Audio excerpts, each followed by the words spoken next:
Assalamualaikum warahmatullahi wabarakatuh.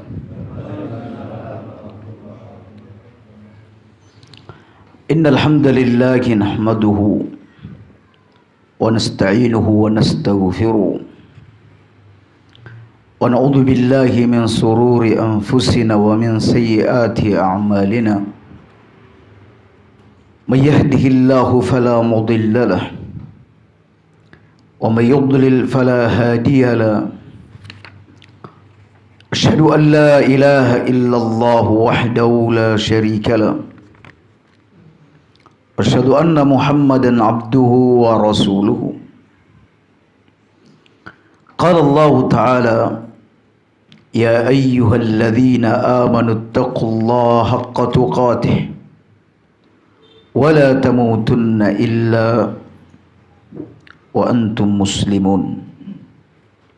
Amma ba'du.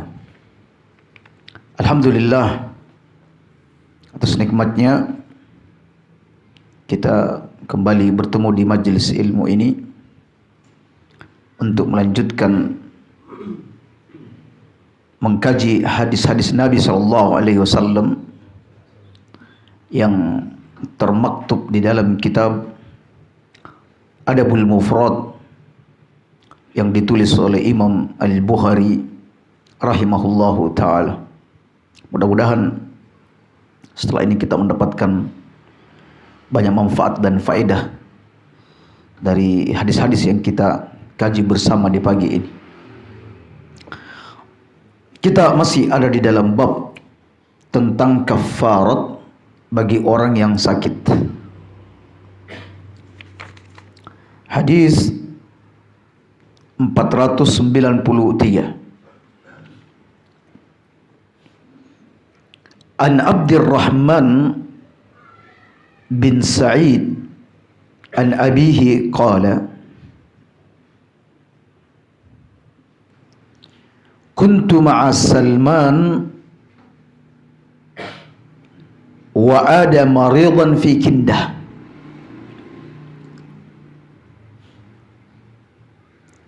bahwa aku pernah bersama Salman membesuk orang sakit di daerah Kindah. Falamma dakhala alaihi qala abshir. Ketika Salman masuk menemui si sakit, beliau berkata, abshir, bergembiralah, bergembiralah dengan sakit yang kau alami ini.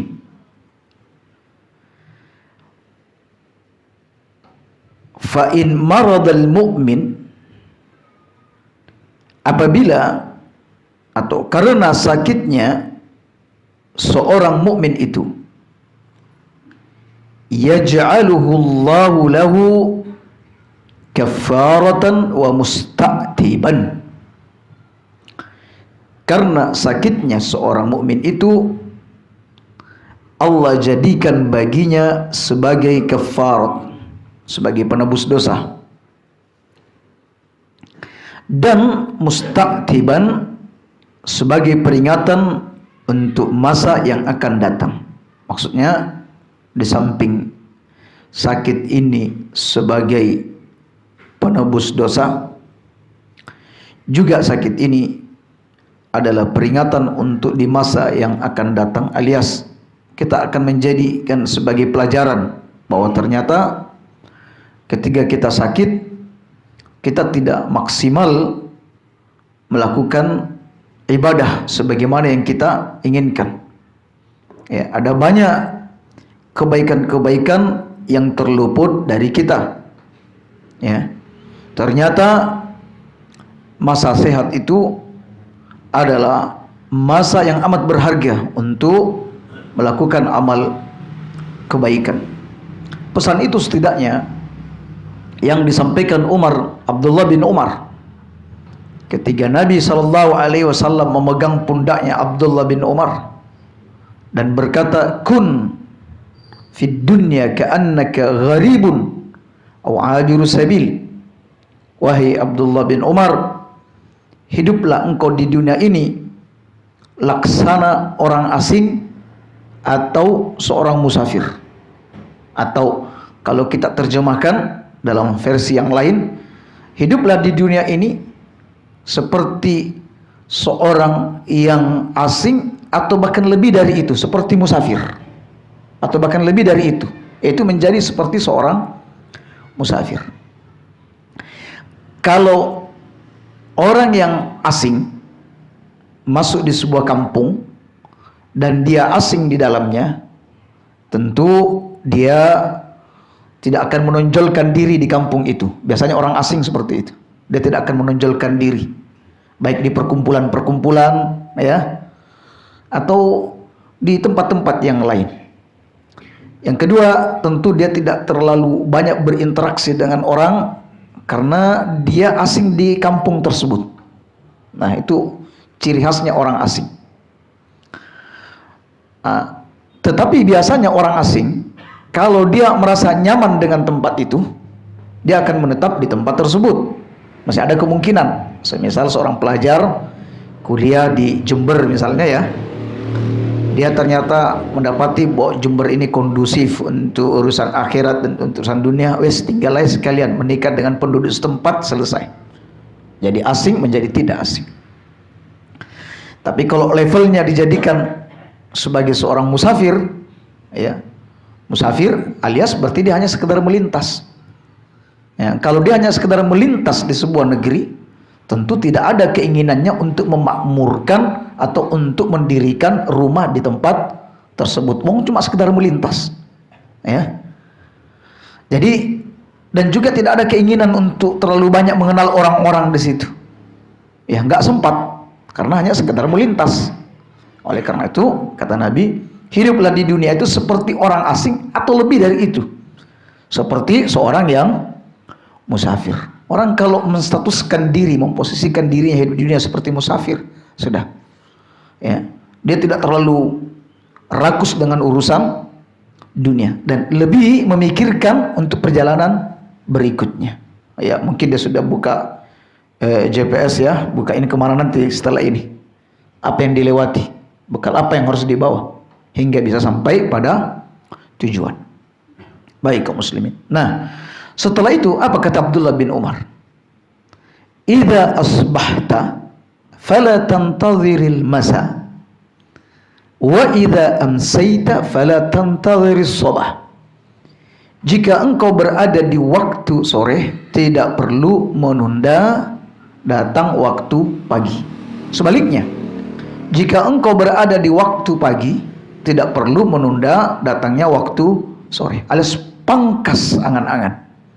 Ya, pangkas angan-angan. Jangan terlalu panjang angan-angan, karena kadang angan-angan ini melewati ajal kita. Ya, alias kapan Anda sempat untuk berbuat kebaikan, lakukan saat itu juga, nggak perlu ditunda. Nah, itu maunya hadis itu, asar itu. Wa khudh min sihhatik li saqamik. Ya. Ambil, manfaatkan masa sehatmu sebelum datang sakitmu atau untuk masa sakitmu. Maksimalkan masa sehatmu untuk masa sakitmu. Sebab kalau engkau sakit tidak bisa maksimal. Apalagi, ya, wa khudh min wa mautik li wa hayatik li mautik, dan manfaatkan hidupmu untuk kematian. Nah, seperti itu kaum muslimin. Jadi musta'tiban itu maksud daripada ungkapan musta'tiban. Jadi orang mukmin sudah dia mendapatkan penebusan dosa, sudah gugur dosa, dia juga dapat pelajaran yang berharga. Bahwa ketika saya sakit ternyata begini, saya tidak bisa melakukan ibadah secara maksimal. Wa in maradal fajir, sedang apabila orang fajir, pelaku maksiat itu berbuat al-fajir sakit, apabila para pendurhaka itu sakit. Dalam riwayat yang lain orang kafir itu sakit, dalam riwayat yang lain orang munafik itu sakit. Kalba'ir, dia seperti onta, dia laksana onta. aqalahu ahluhu, yang diikat oleh pemiliknya. Thumma arsaluh, lalu kemudian dilepas. Ya, jadi onta diikat, setelah itu dilepas. Fala yadri lima uqila wa lima ursila. Onta ini nggak ngerti kenapa dia diikat dan kenapa dia dilepas. Nggak ngerti, bingung dia. Nah, itu kondisinya orang-orang kafir, orang-orang munafik, alias dia sakit tidak mendapatkan penebusan dosa, sembuh juga tidak diambil sebagai pelajaran, alias sakit tetap kafir, sembuh ya tetap juga kafir. Ya, alhamdulillah yang menjadikan kita sebagai seorang mukmin dan seorang muslim. Alhamdulillah. Jadi sakit ini ada manfaatnya. Ya. Oleh karena itu kata Salman, ayo bergembira, bergembira sampean. Ya, begitu omongan beliau kepada orang yang dibesuknya. Baik, kaum muslimin. Hadis berikutnya, An Abi Hurairah anin Nabi sallallahu alaihi wasallam qala la yazalul bala'u bil mu'mini wal mu'minah fi jasadihi wa ahlihi wa malihi hatta yalqa Allah azza wa jalla wa ma alaihi khati'atun. Dan cobaan itu selalu ada pada mukmin dan mukminah. Cobaan itu tidak akan pernah lepas dari seorang mukmin dan mukminah. Pasti akan menimpa cobaan itu kepadanya. Jadi kalau antum bilang saya ingin hidup di dunia tidak ada cobaan, antum salah alamat. Ini bukan tempatnya. Ya. Jadi Nabi mengatakan orang mukmin, mukminah itu selalu ada cobaan yang menimpanya. Fi jasadihi, pada jasadnya. Yakni dia terkadang sehat, kadang datang sakit. Ya, atau mungkin bagian-bagian dari tubuhnya ada yang tidak sempurna. Ya. Kemudian wa ahlihi, dan keluarganya. Ya, dalam riwayat yang lain anaknya. Ya. Ahli, ahlun bisa istri, bisa juga keluarga secara umum. Ya. Cobaannya juga ada pada istri dan anak-anak. Cobaan istri ya kadang taat, ya kadang juga tidak taat. Ya. Mau izin poligami nggak dapat izin. Ya kan juga cobaan. Ya. Misalnya tidak ada angin, tidak ada mendung, tiba-tiba hujan, maksudnya tiba-tiba marah. Ya. Begitu juga dengan anak-anak. Cobaannya adalah pembangkangannya, kedurhakaannya kepada kedua orang tua. Wa malihi, dan juga cobaannya pada hartanya. Kadang berkurang, gagal panen, ya, hilang dan lain sebagainya, atau kena tipu. Nah, jadi mukmin itu cobaan-cobaannya ada pada itu. Hatta yalqallah azza wa jalla, hingga kelak dia berjumpa dengan Allah Subhanahu wa taala, wa ma alaihi khati'atun, di mana ia datang tanpa membawa dosa. Subhanallah. Ini diantara bentuk dan kasih sayang Allah kepada hamba ini. Diberi cobaan-cobaan di dunia ini agar dosanya dihapus sedikit demi sedikit, dihapus sedikit demi sedikit. Ya. Hingga ia berjumpa dengan Allah tanpa membawa dosa sedikit pun. Ada yang meninggal, ya, tapi masih menyisakan dosa. Mungkin separuhnya, ya, mungkin lebih daripada separuh. Tergantung musibah-musibah yang datang kepadanya. Oleh karena itu kaum muslimin, ikhlaskan. Di saat musibah itu datang, maka sesungguhnya musibah itu akan pergi dengan membawa apa? Membawa kesalahan kita. Ya. Mari kita lihat satu hadis yang sahih yang diriwayatkan Imam Tirmidzi yang tidak tercantum di dalam kitab ini. Nabi SAW bersabda, yawaddu ahlul afiyah yawmal qiyamah hina yu'ta ahlul bala' thawaba law anna juludahum kanat quridat fid dunya bil maqarid. Ketika di akhirat nanti orang-orang yang jarang mendapatkan musibah sewaktu dia di dunia, dia menyaksikan orang-orang yang sering mendapatkan bala, cobaan di dunia ini, menyaksikan tentang pahala yang diberikan kepadanya, maka irilah orang-orang yang tidak pernah mendapatkan atau jarang mendapatkan musibah di dunia. Dia berkata, seandainya kulit mereka di dunia ini dipotong-potong dengan gunting. Jadi seandainya dulu waktu di dunia kulit mereka ini dipotong-potong dengan gunting. Supaya apa? Supaya nanti di akhirat bisa mendapatkan pahalanya. Alias bahwa ini iri pada kebaikan. Orang yang jarang dapat musibah itu iri pada hari kiamat kepada orang-orang yang mendapatkan dan sering mendapatkan musibah, sampai dia mengandai, apa dulu aku enggak digunting-gunting aja kulitku, biar aku merasakan bagaimana beratnya musibah dan sakitnya musibah tersebut. Itu pengandaian.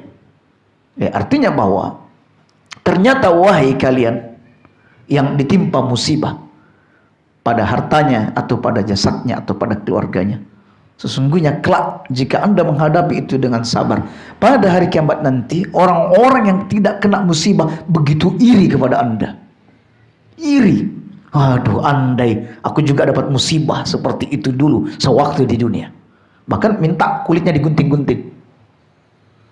Jadi ternyata kondisi antum atau kondisi kita yang ada musibah seperti ini, insya Allah diiri oleh orang-orang yang tidak mendapatkan musibah, yang jarang mendapatkan musibah tersebut. Alhamdulillah, ini berita yang menggembirakan.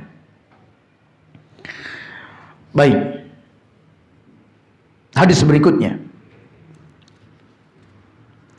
An Abi Hurairah qala,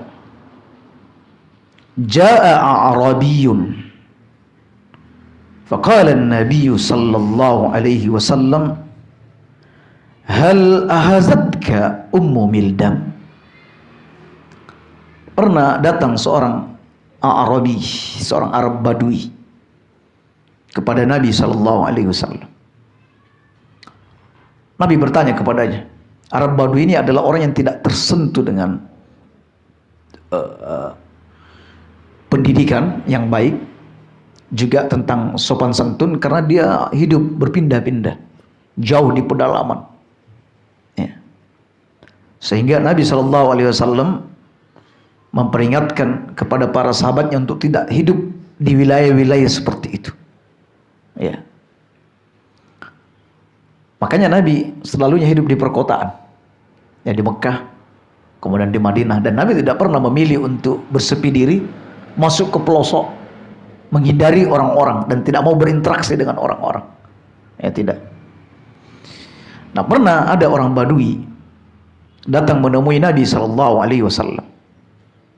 Lalu Nabi bertanya kepadanya, sampean pernah kena penyakit ummu mildam? Kata Arab Badui, wa ma ummu mildam? Apa itu sakit ummu mildam? Kata Nabi, harrun bainal jaldi wal lahmi, yaitu panas yang ada di antara kulit dan daging, alias demam. Alias demam, sakit demam, ummu mildam. Pernah demam enggak sampean? Qala la, enggak pernah. Enggak pernah demam. Baik. Qala fahal sudi'ta? Pernah kena penyakit sudak? Sudak pernah? Kata, wa mas sudak? Apa itu sakit sudak? Orang Arab bertanya tentang arti dari istilah bahasa Arab. Ya, jadi tidak mesti orang Arab itu ngerti semua istilah-istilah. Apalagi kalau istilah syariat. Ya. Makanya mengandalkan bahasa Arab, ya, mengandalkan bahasa Arab, semata-mata mengandalkan bahasa Arab untuk memahami syariat ini tidak bisa. Ya. Banyak orang terpedaya, oh saya sudah bisa bahasa Arab, saya sudah pasti mengerti urusan syariat. Enggak. Ya. Ada banyak istilah-istilah dalam syariat ini yang tidak dipahami oleh mereka yang mungkin sudah mendalam dalam bahasa Arab, kecuali dia merujuk kepada penjelasan-penjelasan hadis dari para ulama. Oleh karena itu tidak sedikit ulama yang membuat buku khusus, ya, yang memasukkan dalam kitabnya istilah-istilah syariat, ya, disebut kamus hadis, agar orang-orang ketika mempelajari syariat ini, yang jago bahasa Arab ini, ketika mau membahas masalah syariat, jangan cuma mengandalkan kemampuan berbahasa Arab. Ayo merujuk kepada istilah-istilah syariat. Bisa salah. Ini Arab Badui nggak ngerti apa itu mumildam. Setelah dapat penjelasan baru paham. Nah, kali ini nanya apa itu sudak. Qala rihun tu'taradu fir ra'si wa tadribul uruq. Sudak itu adalah angin yang menimpa kepala dan memukul urat, alias pusing maksudnya. Ya. Pernah pusing apa enggak? Qala la, enggak pernah. Wah, hebat betul ini orang. Enggak pernah demam, enggak pernah pusing, enggak pernah mumet kepalanya. Ya. Qala falamma qama, ketika Arab Badui ini pergi dan pulang, ya, beranjak pergi, Nabi SAW berkata kepada para sahabatnya, man sarrahu ayyanzura ila rajulin min ahlin nar, siapa yang mau, siapa yang suka melihat laki-laki dari penduduk neraka, falyanzurhu, silakan lihat orang itu orangnya. Ya. Siapa yang mau melihat penghuni neraka, yaitu orangnya. Dan ini berita gaib, ya, yang disampaikan oleh Nabi Sallallahu Alaihi Wasallam, tentu datang dari Rabbnya. Sampai-sampai Ibnu Rajab Al-Hambali dalam kitabnya Lataiful Ma'arif, beliau tulis pusing itu min alamati ahlil iman, adalah tanda atau alamatnya orang beriman, wa ahlul jannah, dan penduduk surga yang pusing. Ini semua pernah pusing ya? Wah, itu tanda. Itu tanda dari ahlul iman dan ahlul jannah. Ya, bergembira yang entah pusingnya karena apa. Yang jelas pernah pusing. Ya subhanallah. Dan yang tidak pernah sakit jangan bangga. Ya, jangan bangga. Nah, cuma tidak dikatakan di sini apakah dia kekal di neraka atau dia akan masuk neraka. Nah, jadi yang membuat orang itu kekal di neraka adalah karena dia melakukan kesyirikan atau dia kafir. Nah, adapun di sini hikmahnya, karena sakit itu sebenarnya merontokkan dosa-dosa. Kalau enggak sakit, ditambah lagi tidak dibarengi dengan amal soleh, terus dengan jalan apa dosa-dosanya itu rontok? Jadi numpuk, jadi karatan. Nah, oleh karena itu ini hiburan bagi orang yang sakit, ya, bahwa Anda bergembiralah. Kalau Anda itu sakit, masya Allah, sakit itu nanti pergi membawa dosa-dosa Anda, digugurkan dosa-dosa Anda. Nah, kalau tidak sakit terus Memang ada pintu-pintu yang lain, ya, semisal tekun beribadah dan lain sebagainya. Ya, tapi kalau sudah tidak diimbangi dengan baiknya ibadah, tidak tekun beribadah, padahal ada jalan yang mudah untuk mendapatkan pengampunan dosa, terus bagaimana dosa-dosa itu mau dihapus? Ya. Hadis ini sebenarnya diperselisihkan oleh ulama. Ya, di sini tampak bahwa Syekh Albani rahimahullah taala menganggap hadis ini adalah hasan. Begitu juga Syekh Muqbil rahimahullah taala, muhaddis dari Yaman, beliau juga mengatakan hadis ini masuk dalam kategori hadis sahih atau hasan. Dan ada beberapa ulama yang mengkritik hadis ini. Ya. Tetapi yang unggul insyaallah bahwa hadis ini adalah kalau bukan sahih, dia itu hasan. Ya, jadi berita gembira bagi yang demam atau yang pusing, sering pusing, itu tanda alamat orang beriman dan alamat masuk surga. Allah. Ya. Ketika ada salah seorang sahabat mengetahui keutamaan demam, ya Kak, tahu begini keutamaan demam, keutamanya demam, dia berdoa, ya Allah demamkan aku ya Allah. Ya, tapi dengan syarat, ya, tapi beliau membuat syarat, dengan syarat sekalipun demam dia tetap ya senantiasa hadir di majelis-majelis kebaikan. Ya, makanya ketika ada jihad dia juga ikut berjihad. Salat berjamaah tetap berjamaah. Sampai ada salah seorang kawannya, ya, pernah ketika di medan jihad dia memegang ubun-ubunnya. Panas betul, panas. Ya, itu karena berkat doa dia, minta demam. Ya, tetapi dia tidak tertinggal dalam urusan-urusan kebaikan. Ya. Kalau kita dengar hadis ini, ya nggak mau minta demam, nggak mau minta pusing. Ya, baik kaum muslimin. Bab berikutnya, al-iyadatu jawful lail, membesuk di tengah malam. Kaum muslimin, tentang membesuk orang sakit, tidak ada satu hadis sahih pun yang menentukan atau mengatur waktunya kapan. Tidak ada. Jadi seorang muslim bisa membesuk orang sakit kapan saja, di waktu malam, di waktu siang, ya, di waktu pagi, tengah hari, terserah. Tetapi tentu melihat kondisi si sakit dan juga melihat kedekatan kita dengan si sakit. Kalau sahabat betul, koncoan betul, ya, kita datang kapan saja pasti si sakit itu senang. Ya, senang, dia guyu-guyu, bahkan menginginkan kita tidak cepat pulang. Tapi kalau tidak dekat, waktunya tidak tepat, si sakit itu kayaknya tambah sakit rasanya. Iya, ini kok lama sekali. Jadi semua kondisional.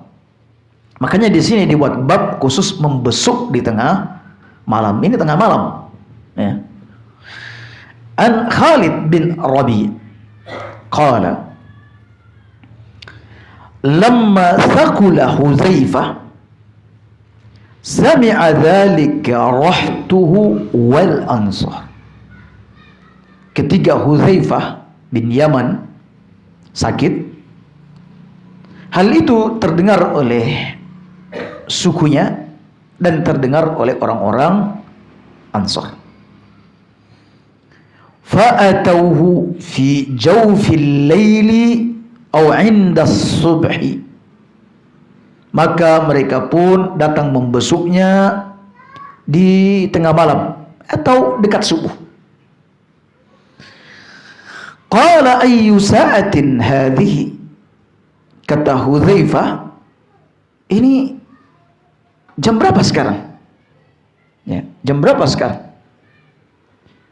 Qulna jawful lail aw 'inda as-subhi. Ini tengah malam atau sudah dekat subuh.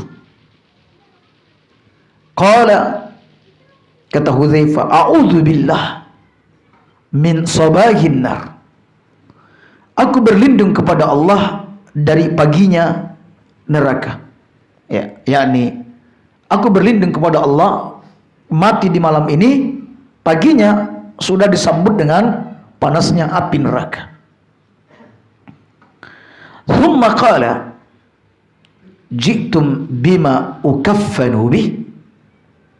Kalian datang dengan membawa sesuatu untuk mengkafaniku. Qulna na'am. Ya. Ini memang sakitnya Hudzaifah sudah begitu parah. Sampai ketika melihat kawan-kawannya datang, kalian datang bawa kain kafan ya? Katanya, ya, datang bawa kain kafan. Wah, ini bukan tanpa menyedihkan si sakit.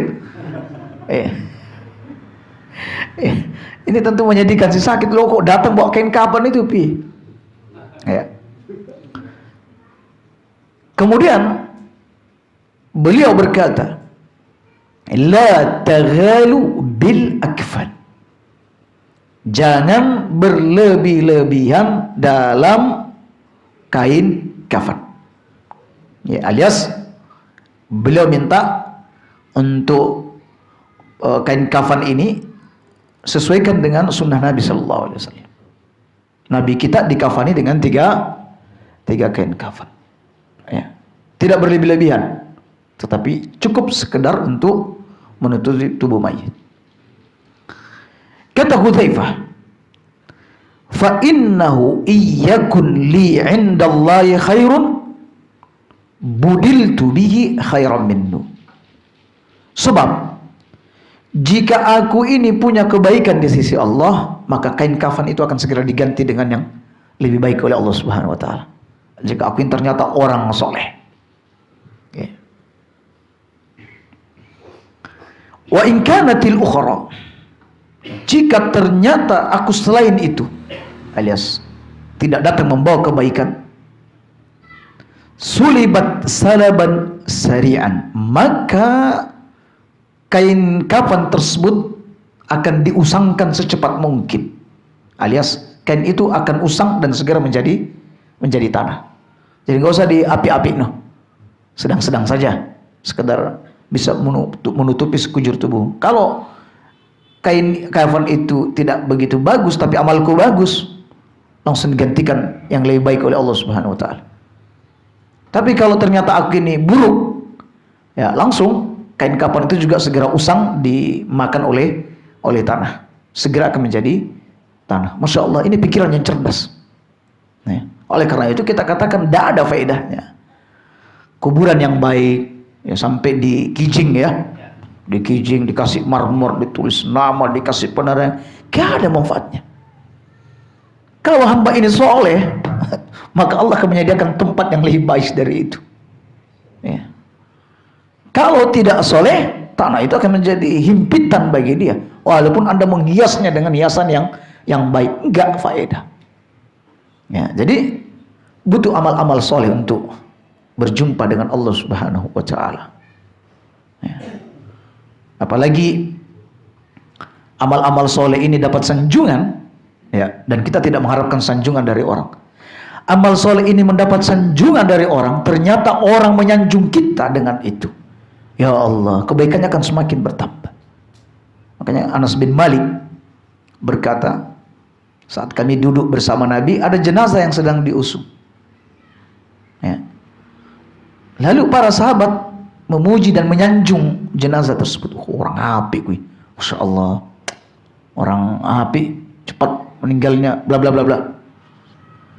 Kata Nabi, wajibat, wajib.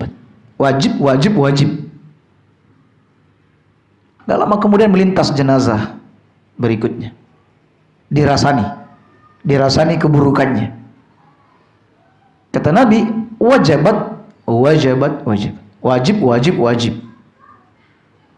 Nah, Umar yang memperhatikan itu memberanikan diri untuk bertanya, ya Rasulullah, tadi melintas jenazah lalu disanjung, engkau mengatakan wajib.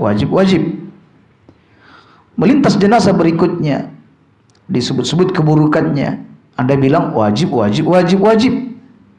Maksudnya apa ya Rasulullah? Kata Nabi, tidak ada jenazah yang kalian sanjung kebaikannya, melainkan Allah akan mewajibkan dia masuk ke dalam surga. Allahu Akbar. tidak ada jenazah yang kalian sanjung-sanjung, puji-puji kebaikannya, melainkan dia wajib masuk surga. Dan tidak ada jenazah yang kalian sebut-sebut keburukannya, melainkan Allah mewajibkan dia masuk neraka. Antum syuhada'ullah fil ard. Kalian ini adalah saksi Allah di muka bumi ini. Ya Allah, berapa orang yang perlu menjadi saksi? Berapa orang yang harus menjadi saksi untuk itu? Apa harus sak kampung, sak RT, atau sak pengajian? Umar bin Khattab dalam riwayat yang lain itu pernah juga sama duduk, lalu melintas jenazah. Ini setelah Nabi meninggal. Ada tabi'in duduk di sisi Umar, ada jenazah. Lalu orang-orang menceritakan kebaikan jenazah itu. Kata Umar, wajabat, wajabat, wajabat. Nah, sekarang giliran Umar yang ngomong kayak ngono. Lalu melintas jenazah berikutnya, juga dipuja dan disanjung kebaikannya. Kata Umar, wajabat, wajabat. Lalu melintas jenazah yang ketiga, disebut-sebut keburukannya. Kata Umar, wajabat, wajabat, wajabat. Lalu tabi'in bertanya, loh kok bisa gitu? Ya, lalu Umar menjelaskan bahwa kami pernah duduk di sisi Nabi dan terjadi seperti ini. Nabi bersabda, tidak ada orang yang meninggal lalu mendapat kesaksian dari 4 orang. Empat orang. Ya. Kesaksian dari 4 orang, melainkan ia wajib masuk surga. Kata para sahabat atau kami bertanya, ya Rasulullah, bagaimana kalau cuma 3? Kata Nabi, ya 3 juga. Lalu kami bertanya, bagaimana kalau 2 ya Rasulullah? Ya 2 juga. Dan kami tidak menanyakan bagaimana kalau 1 orang. Artinya kaum muslimin bahwa pujian dan sanjungan ini tidak harus datang dari seorang ustadz, datang dari kiai, atau datang dari orang-orang yang ditokohkan, seorang wali. Enggak. Datang dari orang-orang yang baik, datang dari orang-orang yang jujur dalam ucapannya. Bukan dari penilaian orang-orang munafik yang suka bersandiwara. Iki mayit saya nopo saya.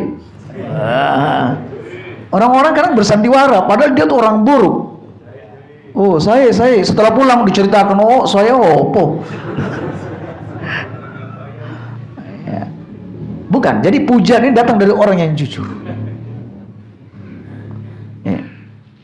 Dan tentu kaum muslimin, amalan yang dipuji, amalan yang disanjung tentu amalan soleh yang satu ikhlas, yang kedua berkesesuaian dengan sunnah.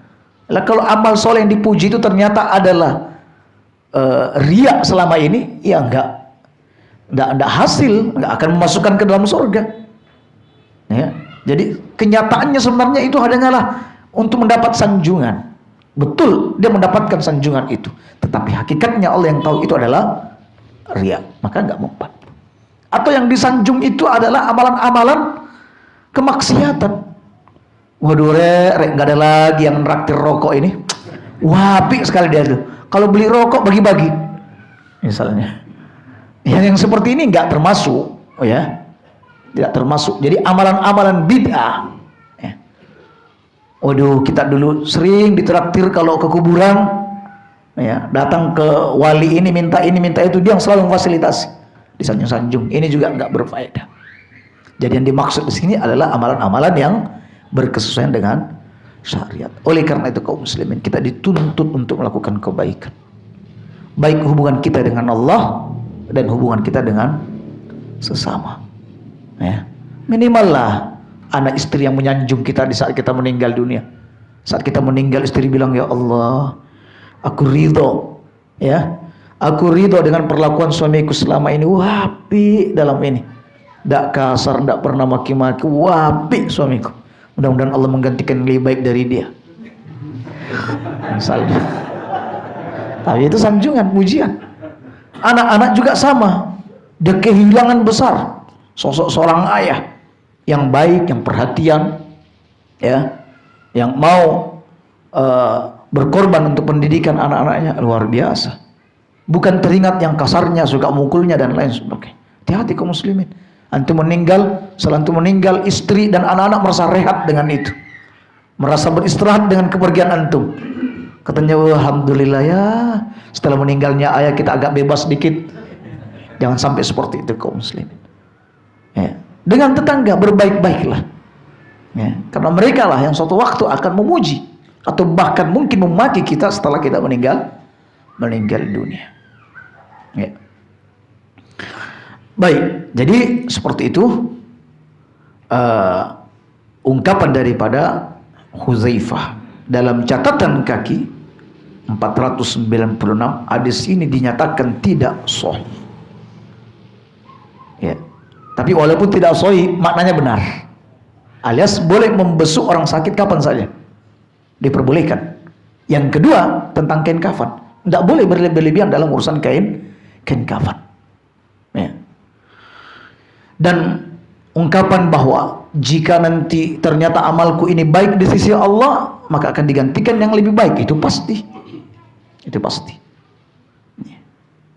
Jadi kain kafan itu tidak memberi pengaruh sama sekali tentang perjalanan kita di akhirat nanti. Ada sebagian saudara kita dari India atau Pakistan itu, kalau sudah musim haji, ya, atau umroh, itu zaman dulu ya, itu kalau sudah tiba waktunya mereka berkesempatan mendekat ke air Zam-Zam, ya, mereka rendam itu, ya, kain kafan dengan air Zam-Zam, direndam. Setelah itu nanti dijemur di pelataran masjid, dilemur. Ya. Maksudnya, ya, nanti kalau pulang kampung, ya, kan di India itu air suci adalah air Gangga. Ya. Waktu itu tidak boleh bayar Zam-Zam, nggak tahu kalau sekarang. Ya, nanti bisalah digunting baru dimasukkan di gelas baru diminum.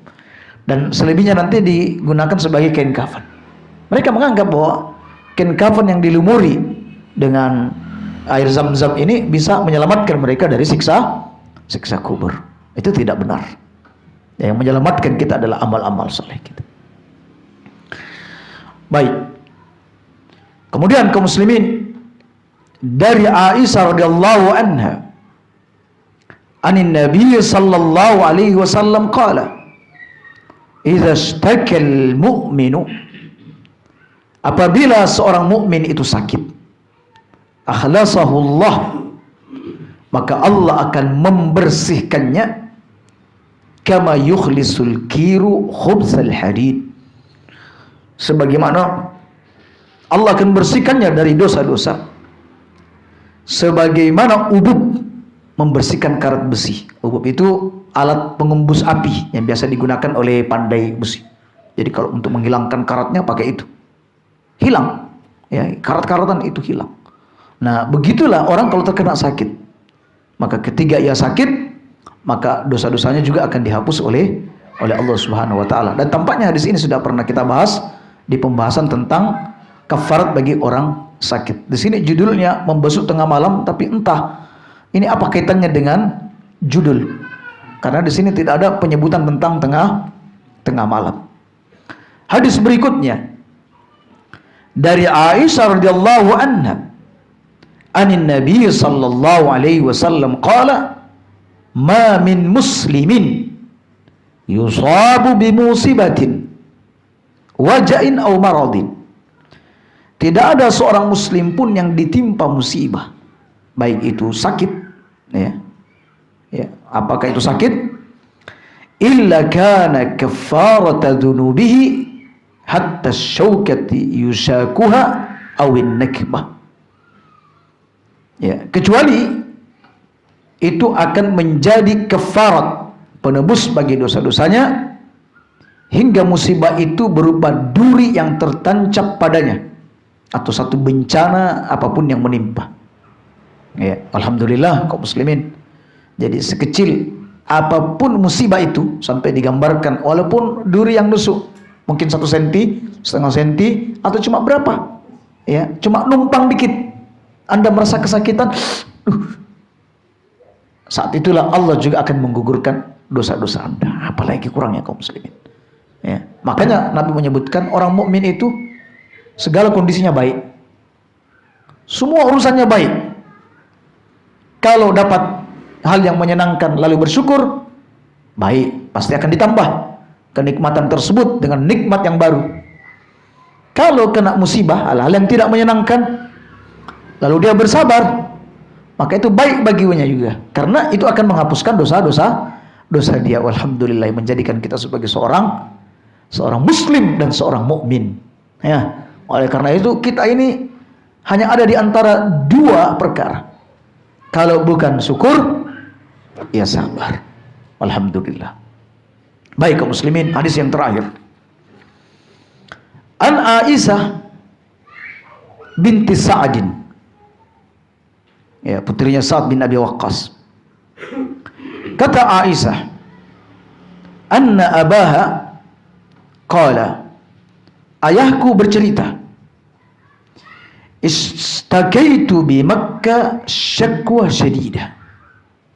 Aku pernah mengalami sakit yang keras saat berada di Mekah.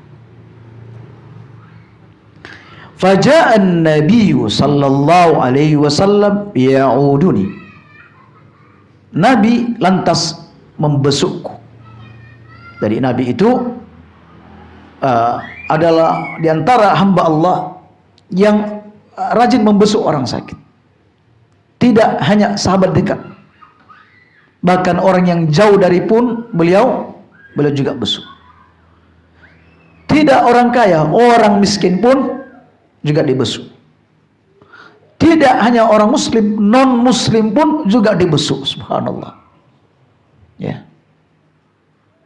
Dan tidak akan pernah turun di bawah seorang pemimpin, seorang ustadz, seorang kiai, apabila datang membesuk orang sakit, walaupun orang tersebut adalah orang yang tidak berada, tidak akan berkurang.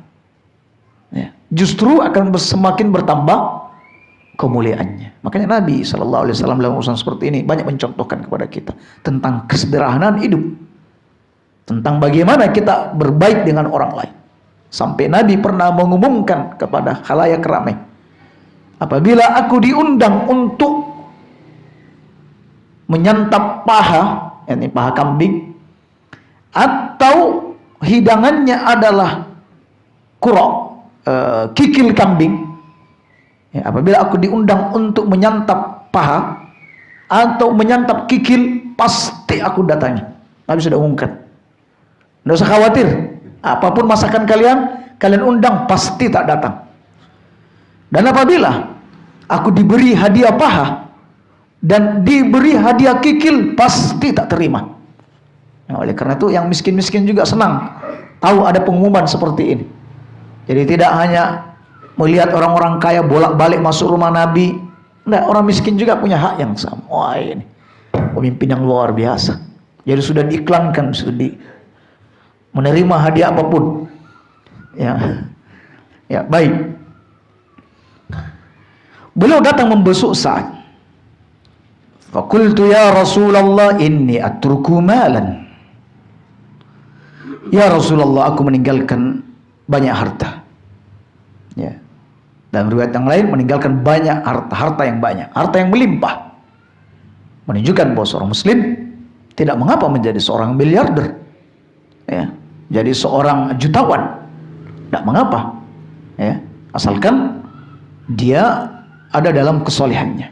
Bahkan harta yang baik itu apabila jatuh di tangan orang-orang yang soleh, pasti dia tahu bagaimana cara memanfaatkan harta tersebut. Orang-orang sekitarnya pasti mendapatkan manfaatnya. Wa inni lam atruk illa ibnatan wahidatan, dan aku tidak meninggalkan kecuali satu anak perempuan. Aku enggak punya penerus kecuali satu anak saja. Allah menguji bagi hamba-hambanya dengan jumlah anak yang sedikit. Ada juga yang diuji dengan jumlah anak yang banyak. Nggak mau banyak anaknya, tapi terus melahirkan. Ada orang yang diuji dengan mudah melahirkan, ada orang yang diuji dengan sulit melahirkan. Ada orang yang diuji dengan anak perempuan, semua anaknya, nggak ada anak laki-lakinya. Ya. Ada yang diuji dengan anak laki-laki, nggak punya anak perempuan. Bahkan ada yang diuji tidak memiliki anak sama sekali. Ketahuilah semua itu datang dari Allah. Ada anak bukan karena keperkasaan seseorang. Apalagi anak laki-laki, jantan betul dia, anak laki-laki semua. Kalau anaknya perempuan, waduh, loyo pasti ini. Kok anak perempuan semua? Nggak ada sangkut pautnya kaum muslim. Nabi kita Muhammad sallallahu alaihi wasallam dari semua istrinya yang hanya bisa memberikan keturunan cuma dua. Ya, satu Khadijah istri beliau, yang satunya Maria budak beliau. Ya. Padahal Nabi itu laki-laki dengan laki-laki yang kuat dibanding laki-laki yang biasa. Beliau 40 kali kekuatannya dibanding laki-laki biasa. Nabi Sulaiman berkata, malam ini saya akan menggilir 70 istriku. Dan masing-masing mereka akan mengandung dan akan lahir mujahid yang berperang di jalan Allah Subhanahu wa taala. Bayangkan satu malam mau digilir 70. Perkasa betul. Sulaiman lupa mengucapkan insya Allah. Hingga kemudian tidak ada satu pun yang mengandung. Kecuali satu, itu pun setengah manusia. Alias tidak normal. Jadi tidak ada sangkut pautnya. Jadi saat berkata, saya hanya dikaruniakan satu anak. Fauzi bisulusai mali wa atrukus sulus. Boleh nggak aku berwasiat untuk masjid atau untuk apalah untuk kaum muslimin 2/3 dari hartaku, 1/3 tak simpan. Qala la, tak boleh. Bolehkah aku berwasiat separuh? Separuh tak wasiatkan untuk kepentingan kaum muslimin, untuk kerabat, dan separuhnya untuk anak. Kata Nabi, tak boleh. Bolehkah aku berwasiat 1/3 dan aku tinggalkan untuk anak perempuanku 2/3, alias lebih banyak 2/3? Kata Nabi, as-sulus was-sulus katsir. Ya, 1/3 kau wasiatkan, tapi 1/3 itu sudah terlalu banyak. 1/3 itu sudah terlalu banyak. Summa wada'a yadahu ala jabhati. Lalu Nabi meletakkan tangannya di dahiku. Summa masaha wajhi. Lalu beliau mengusap wajahku, wa batni, dan perutku, sambil berdoa, Allahumma shfi Sa'dan. Ya Allah, sembuhkan sakitnya si Sa'ad. Ya, diusap wajahnya, diusap perutnya. Wa atimma lahu hijratah, dan sempurnakan pahala hijrahnya. Ya, masalahnya ini sakitnya di Mekah. Ya, sempurnakan pahalanya sehingga nanti kalau sembuh tetap kembali ke Madinah. Kata Sa'ad, dan aku masih senantiasa hingga saat ini merasakan dinginnya tangan Nabi sallallahu alaihi wasallam hingga saat ini. Ada di sini keliruan terjemahan hingga hari kiamat, bukan hingga saat ini. Saat beliau bercerita, aku masih merasakan dinginnya tangan Nabi sallallahu alaihi wasallam. Ya, demikian kaum muslimin. Nah, tentu megang kepala ini juga tentu kedekatan kita dengan mayit, dan ada hubungan mahram kalau itu perempuan. Ya, jadi dipegang, perut-perutnya diusap. Kalau tidak dekat, musap-musap perut orang. Pengen kok musap-musap perut misalnya. Ada cukup dekat-dekat lalu mendoakan dia. Ya, demikian kaum muslimin tentang membesuk orang yang sakit. Insya Allah di pertemuan mendatang kita akan membahas tentang bab ditulis untuk orang sakit apa yang biasa diamalkannya sewaktu sehat. Alias kalau dia absen melakukan kebaikan-kebaikan di waktu sakit, misalnya wayai untuk hari Ahad ini ikut kajian tapi absen karena sakit, maka apakah pahala-pahalanya di waktu sehat itu tertulis di waktu sakitnya? Maka ada bab khusus untuk itu, dan kita bahas di pertemuan mendatang. Ada pertanyaan? Kami persilakan untuk bertanya. Ya. Bila ada seseorang mungkin bila kena musibah atau sakit, awalnya memang dia belum tahu tentang hukum bagaimana pahala misalnya orang-orang yang Bersabar. pertama dia istilahnya grundel karena saat ini Grundelnya semacam belum tahu. grundelnya alias menggugat. Atau cuma aduh ya Allah, ya apa kayak ini, ya Allah gitu. Iya. Atau cuma kenapa aku sakit kayak ini. Ya, Ya, sudah biasa lah.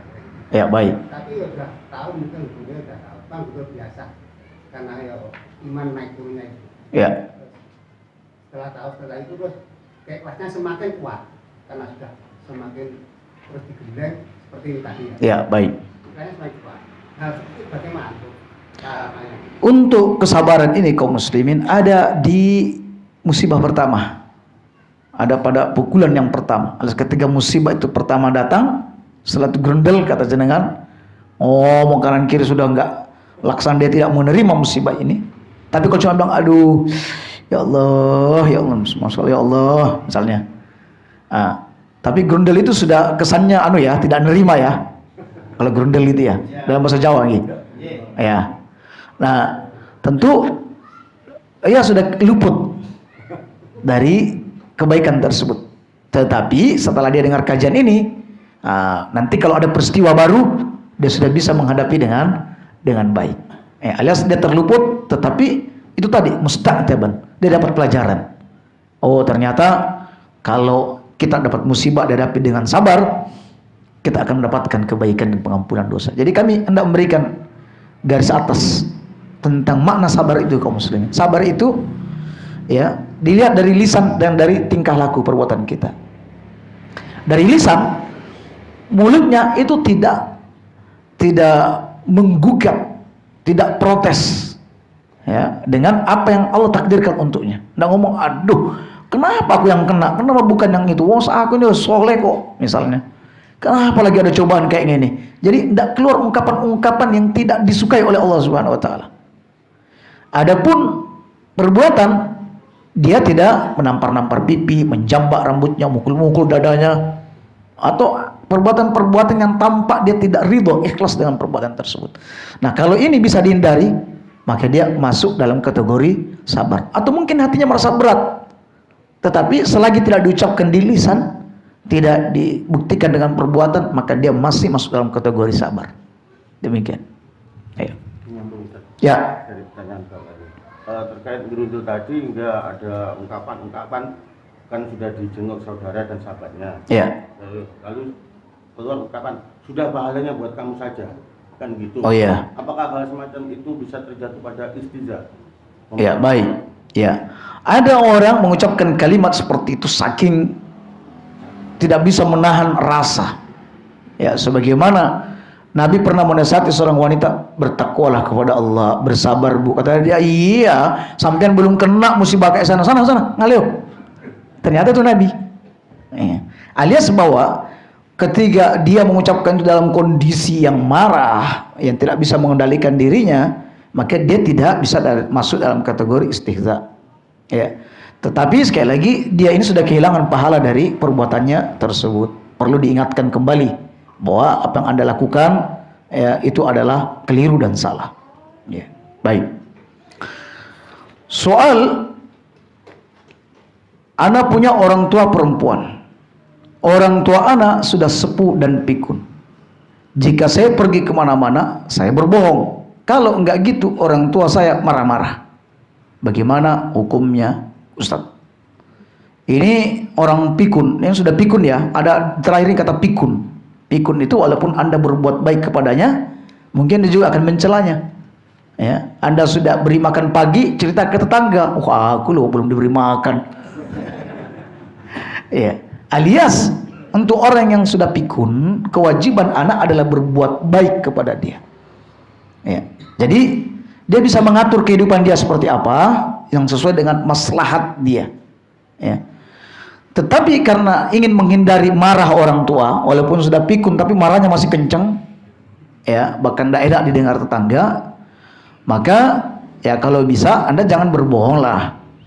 Karena dalam syariat berbohong itu hanya diperbolehkan untuk 3, untuk perang, kemudian yang kedua suami istri, dan ini bukan istri suami Anda, ini adalah ibu Anda.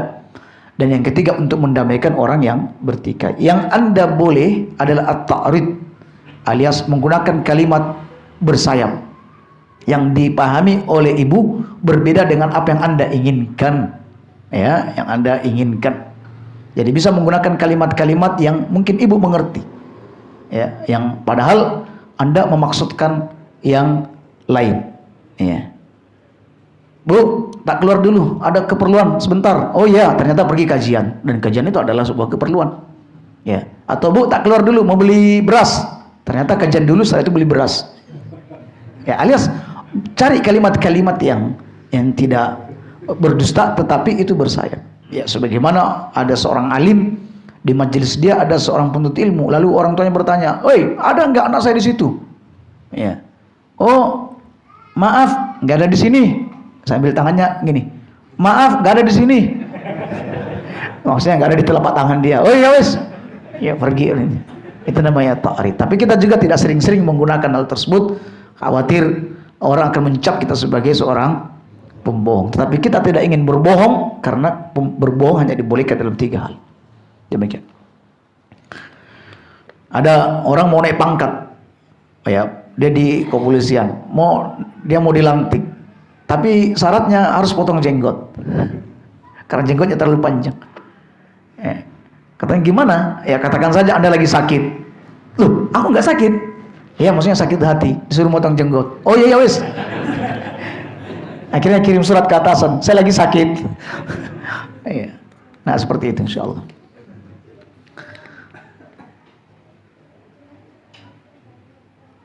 Assalamualaikum, ini soal yang kedua. Waalaikumsalam. Ustaz, apakah ibu hamil juga mendapatkan kafarat? Kemudian apa keutamaan bagi ibu hamil? Ya jelas, ditusuk duri saja dapat pahala, menghapus dosa, apalagi ibu hamil. Waduh, ini lebih daripada sekedar ditusuk duri. Ya, berat.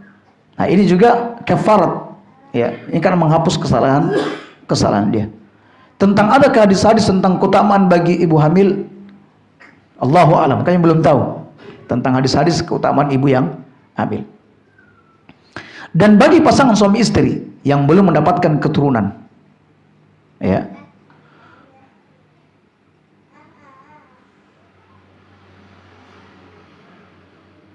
apakah dan bagi pasangan suami istri yang belum mendapat keturunan, segera Allah datangkan keturunan bayi yang sudah mempunyai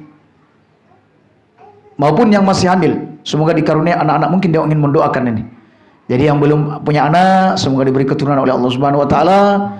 Yang masih yang lagi sedang hamil, semoga dikaruniakan anak-anak yang soleh dan solehah, ya, dan menjadi syafaat bagi kedua orang tuanya pada hari kiamat nanti.